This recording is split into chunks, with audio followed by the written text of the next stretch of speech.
Bom dia, domingo, 7h30 da manhã. Hoje eu finalmente acordei tardão, sabe?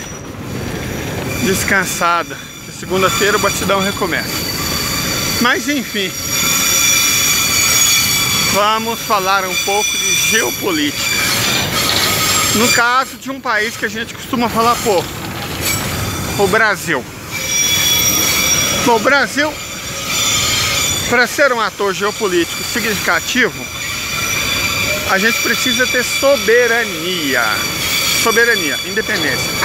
Ah, gente, aqui ó, esses vagões vêm com enxofre do Porto de Santos. Na verdade de Cubatão, né? Sei lá, um negócio assim. O que eles fazem com esse enxofre? Aqui em Catalão tem fábrica de ácido sulfúrico. E a principal matéria-prima para você fazer ácido sulfúrico, evidentemente, é o enxofre, certo?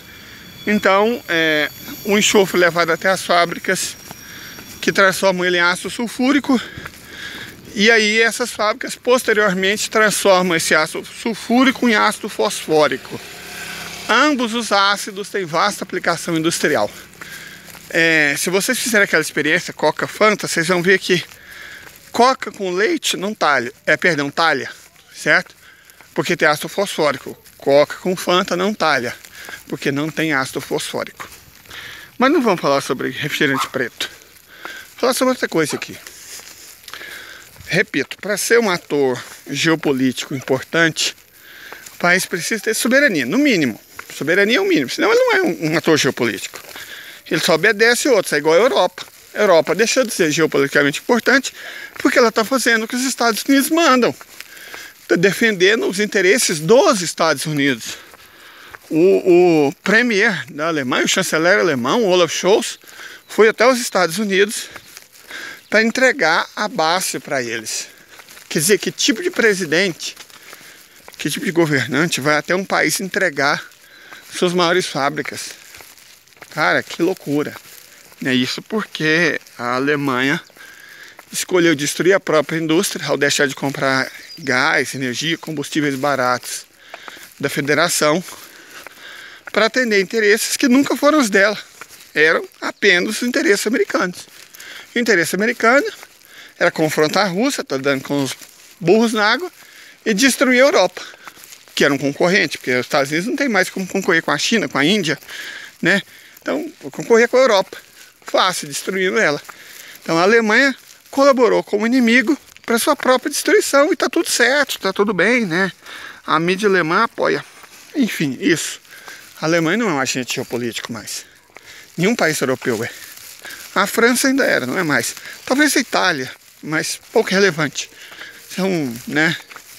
São coadjuvantes de segunda linha. Essa é o que restou da geopolítica europeia. Mas o Brasil não está numa situação muito melhor de forma alguma. Primeiro, a participação da indústria na economia nacional caiu para níveis ridículos, anteriores a 1950. Certo? Regredimos 70 anos em 6. A gente tem que ser honesto, né? Embora o golpista Michel Temer e o miliciano genocida tenham colaborado fortemente para a desindustrialização e a perda de soberania do Brasil, o processo todo começou com Fernando Henrique Cardoso e a Lei Candir.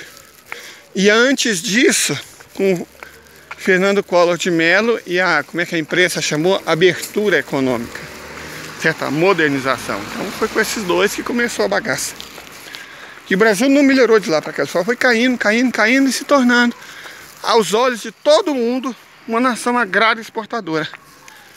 Uma ridícula economia, tipo a do século XIX, os países africanos, que vende, né? O que a gente chama, o agronegócio é vender cadáver de animal e semente, como se fosse, sei lá, uma tribo da Idade da Pedra, né?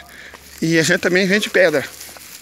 Mais uma vez, uma economia semelhante da Idade da Pedra. A gente vende pedra, chama de minério, vende cadáver de animal, chama de carnes, vende semente para os chineses, principalmente, fazerem ração para porco, e chama isso de grãos, né, agronegócio.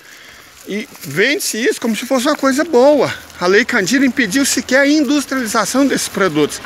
Gente, não existe problema em nós produzirmos grãos, carne e minérios, não. Se a gente transformasse o minério em metal, em produtos industriais, se a gente transformasse o grão em produtos industrializados, se fizesse o mesmo com a carne, não seria mal. Geraria muito emprego, muito desenvolvimento, as cidades cresceriam, mas só pegar e vender, isso é ridículo. Isso é ridículo, é coisa de nação do século XIX. Sabe? E foi uma lei, foi proposital. Lei Candir, presidente Fernando Henrique Cardoso. Então nós não somos um ator geopolítico. E outra, não sei o que, o Lula podia isso. Não pode, gente. Como assim o Lula podia? O país forma ridículos 32 mil engenheiros por ano. O Irã, que ultrapassou a economia brasileira por PIB cambial, vamos só lembrar, hoje a economia iraniana é maior do que a brasileira, entenderam? A economia do Irã é maior que a brasileira. Por quê? Porque eles são uma economia industrial que formam 237 mil engenheiros por ano. Nós somos uma economia agrária exportadora que forma 32 mil engenheiros por ano. O Brasil forma metade, isso mesmo, metade de todos os advogados do planeta.